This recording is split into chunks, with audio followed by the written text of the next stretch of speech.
네? 책이 너무 적게 나왔어요. 축하드립니다. 고맙습니다. 아이고, 찾아뵈야 되네. 지방 돌아다니간다고. 네, 아이고, 손회장. 네. 아이고, 고생하셨습니다.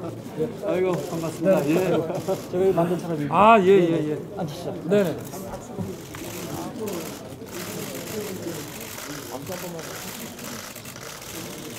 악수 한 번님, 비대위원장님 악수 한 번만 부탁드리겠습니다. 아, 예. 후보님하고 둘이 악수를 이렇게 일어나서 해주십시오. 일어나서? 같이들 이렇게 해갖고. 네, 총리님 잠깐 왼쪽으로 안 나옵니다. 너무 안 나와서. 예. 감사합니다. 자, 이렇게.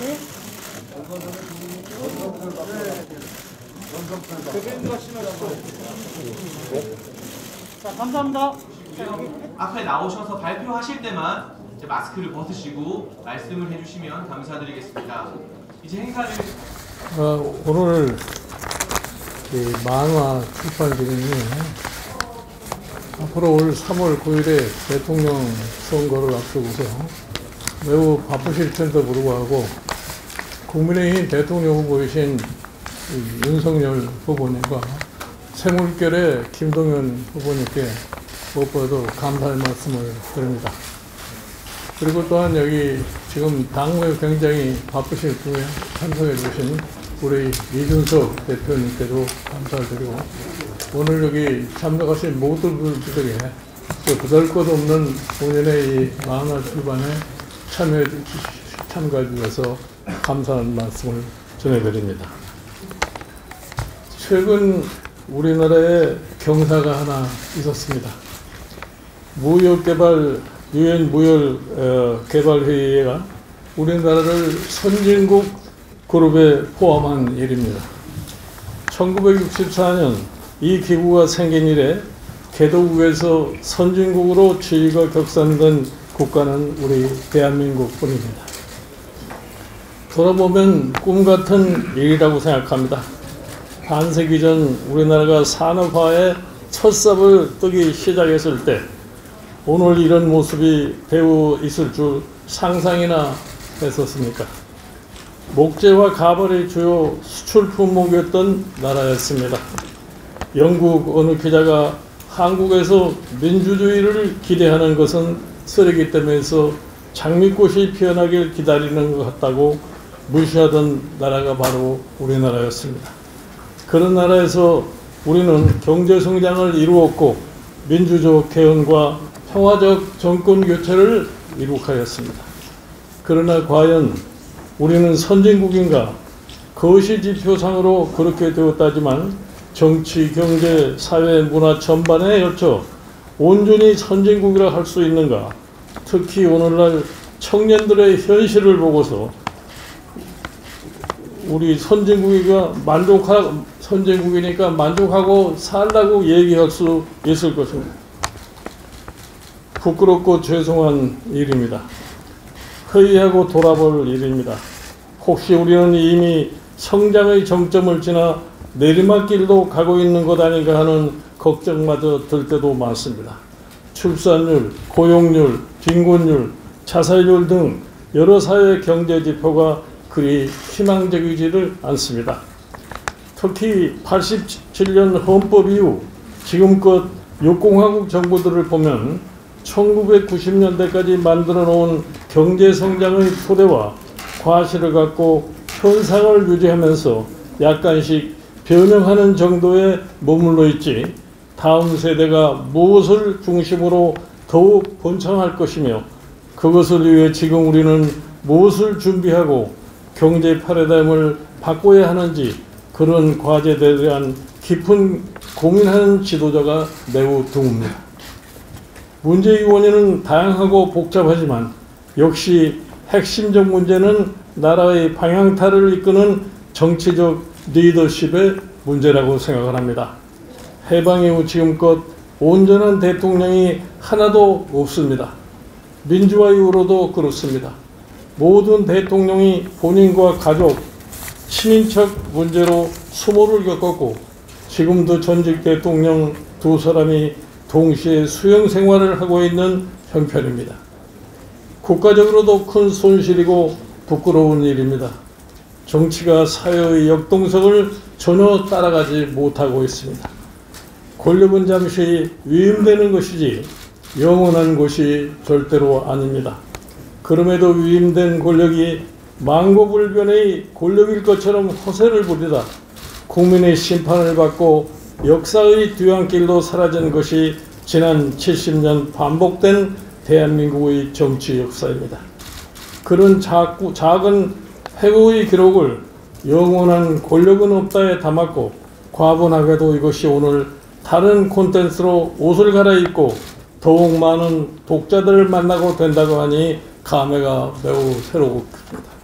모쪼록 청년들이 이 책 비상대위원장 김종인을 읽고 제 부족한 삶의 자취에서 반면의 교훈을 찾고 새로운 도전의 용기를 얻게 되기를 기대할 뿐입니다.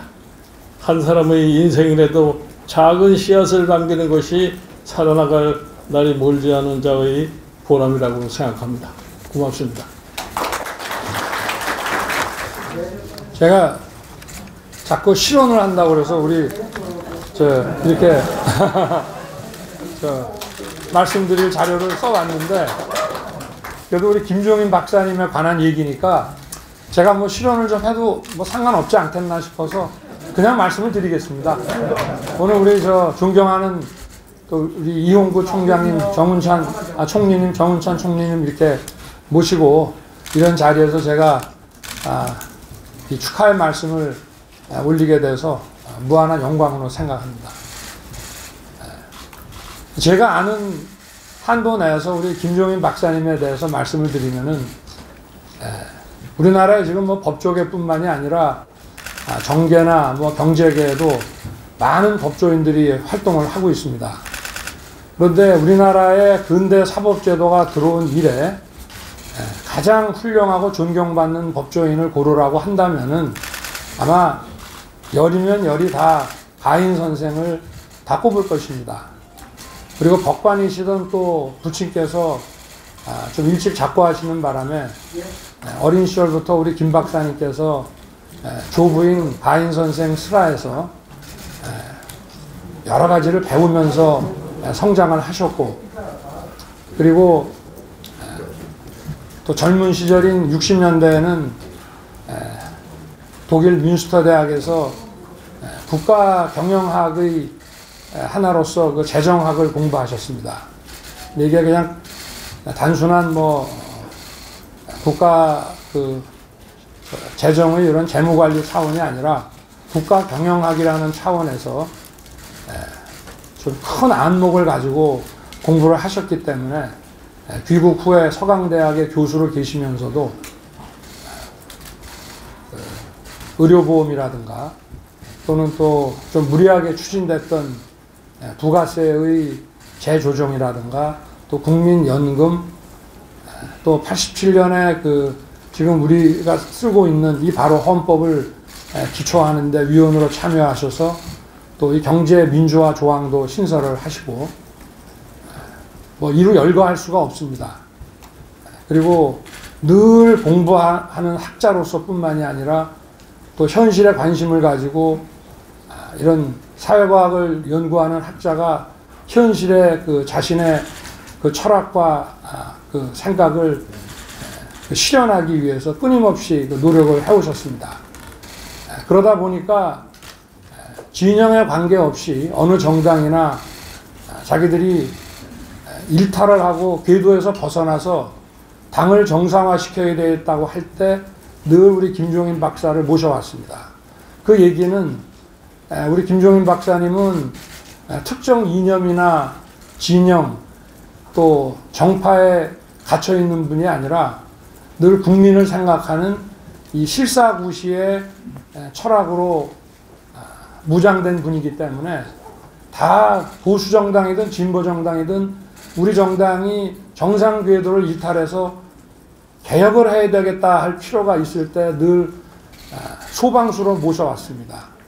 그래서 저는 우리 김 박사님에 대해서 제가 뭐 아는 게 많지는 않지만 지금까지 살아오신 그 궤적을 보면 이쪽 저쪽 어느 쪽도 아니고 늘 국민 하나만 생각하고 국민이 먹고 사는 문제, 나라가 잘 되는 문제에 대해서 아주 실용주의 그 철학으로 가득 찬 분이라고 그렇게 생각하고 있습니다. 그래서 정치개혁뿐만 아니라 이 국가의 대개조가 필요한 그런 시점에 또다시 우리 김 박사님께서 역할을 또 하셔야 될 때가 이제 다가오고 있지 않는가 그렇게 생각을 하고 저 역시 정치에 입문한 지 얼마 되지는 않습니다만은 이 또 어려운 이런 정권 교체와 국가 이 개혁의 그 대장정을 이제 벌여나가는 이 시점에서 그동안에 그 또 쌓아오셨던 이런 경륜으로 저희들을 또 잘 좀 지도해 주시고 잘 이끌어 주시기를 부탁드리는 마음을 가지고 있습니다. 하여튼 오늘 이 만화 김종인 이게 결국은 지식인들뿐만이 아니라 우리나라 모든 국민들이 이 김종인 박사라는 이 한 인물에 대해서 충분히 이해를 하고 또 이 만화책을 통해 가지고 우리의 현대사를 잘 좀 공부할 수 있는 이런 좋은 계기가 아니었나 이렇게 생각하고 이 책자 발간에 애쓰신 분들께도 감사드립니다. 하여튼 오늘 이런 말씀드릴 수 있는 귀한 기회를 주셔서 고맙습니다.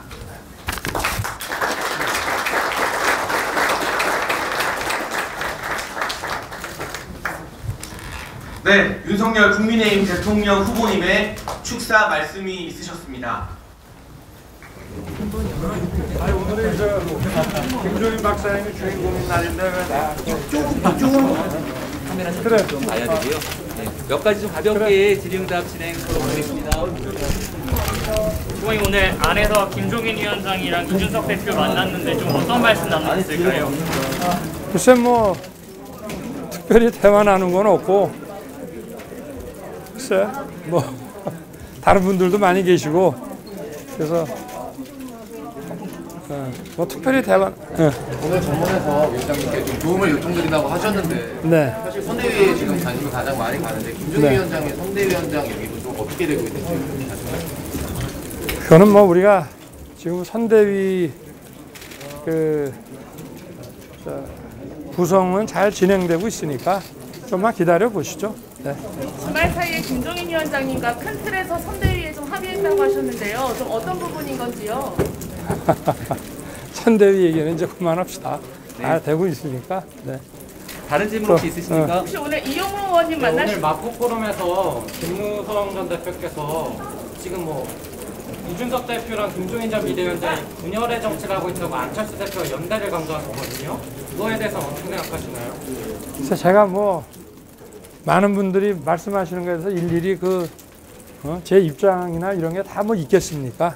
그러니까 후보님 이용호 의원님 아침에 만나셨다고 하셨는데요. 어떤 얘기 좀 나누신 건지 합류하기로 하신 건지 좀 말씀. 벌써 알려졌어? 네. 아니 그냥 식사 한번 했어요.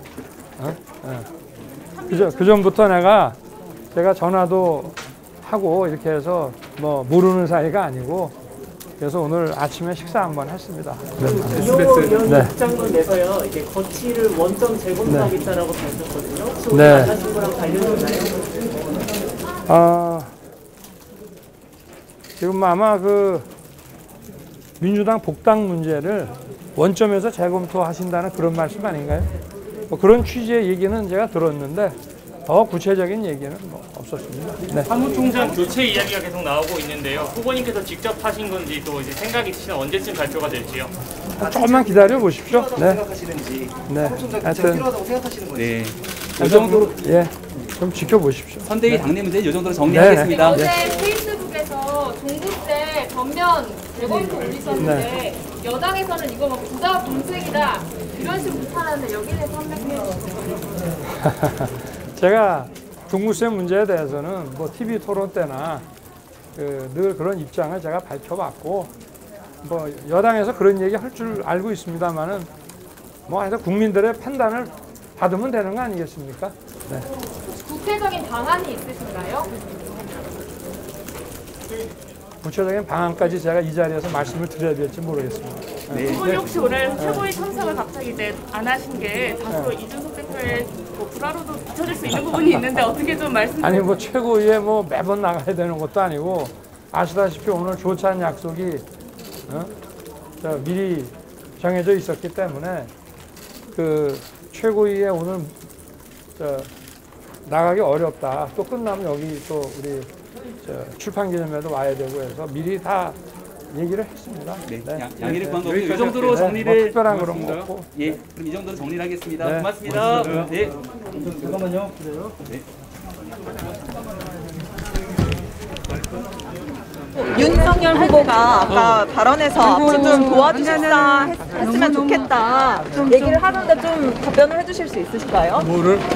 앞으로 도와주셨으면 좋겠다라고 윤석열 후보가 이야기했는데 답변을 좀 해주신다면.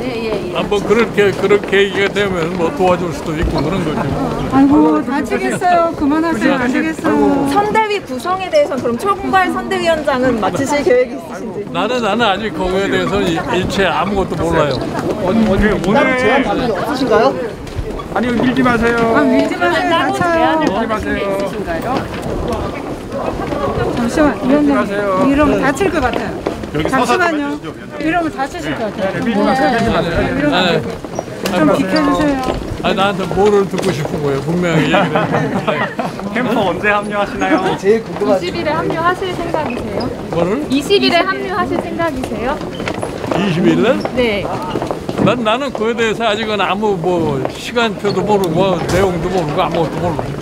선대위가 출범한다면 언제쯤은 출범해야 된다고 보세요? 그거야 뭐 저희 선대위 구성은 후보가 알아서 결정을 할 일이지. 그 제3자가 뭐라고 얘기할 수가 없어요. 지금 사실 이준석 대표와 후보 후측 간에 갈등이 있는 걸로 비춰지기도 하는데요. 어떻게 보시겠는데? 뭐에 대해서? 사무총장 뒤에 조심하세요. 뒤에 잠깐만요. 이거 다쳐요. 뒤에 조심하세요. 여기 그만하세요. 오늘은 그만. 네, 오늘요. 안 되겠어요. 저 전주 출신입니다. 위험하시고요. 그거는 먼저 우리 아니 얼른 기사. 목소리 제일 큰 겁니다. 당 대표고 택시 얼른 보내주세요. 후보고 두 사람이 알아서 할 상황이지. 밖에 딴 사람이 거기에 대해서 이런 거를 얘기할 성질의 게 아니라 두 사람이 알아서 판단하지 않겠나. 네, 보도 따르면 김병준 상임위원장과 이 위원장님의 총괄선대위원장 이렇게 뭐라고? 이야기가 나왔는데요. 위원장님께서 총괄선대위원장을 나는 그런 얘기를 내가 처음서부터 나는 얘기를 안 해요. 내가 무슨 뭐 다 선대위로 어떻게 구성하느냐 안 하느냐는 얘기는 그 저희 후보의 본인의 생각인 거고 그 다음에 뭐가 짜여지면은 그때 가서 내가 판단하는 거지. 내가 미리서 뭐 어쩌고 저쩌고 얘기를 할 수가 없어요. 그러면 선대위에 합류하시려면 어떤 환경이 마련돼야 된다고 생각하세요? 여기 뒤에 다치겠는데. 그 환경은 내가 선대위가 마련된 다음에 보는 판단하는 거지. 내가 미리서 뭐라고 얘기를 할 수가 없어. 그냥 다칩니다. 더 이상 할 얘기가 없어요. 내가 여기까지 하시죠. 자, 그만하세요. 감사합니다. 감사합니다.